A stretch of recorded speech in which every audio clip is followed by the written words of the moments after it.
Tangis ayah pemuda tewas tak wajar di Boyolali, Jateng, sebut anaknya pernah dikeroyok pendekar.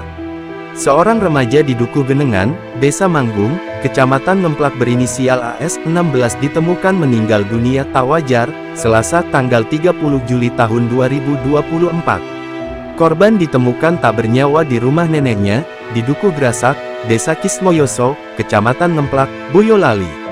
Korban pertama kali ditemukan oleh neneknya. Terdapat tanda bekas luka pada tubuh korban. Ayah korban, Darmudi 41, mengaku tak mengetahui secara pasti penyebab kematian anaknya. Hanya saja, 2 pekan lalu, anaknya diduga dikeroyok oleh oknum anggota perguruan silat. Itu lantaran, anaknya membuat status di WhatsApp.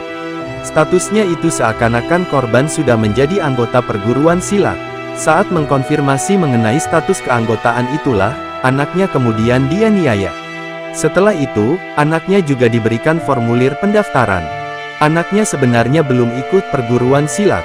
Temannya itu gak terima, dengan status "wah anak saya terus dihajar," katanya. Namun, anaknya yang pendiam pun tak mau terbuka dengan apa yang dialami. Anaknya pun hanya diam saat ditanya mengenai kondisi badannya. Dia gak ikuti latihan, dihajar lagi.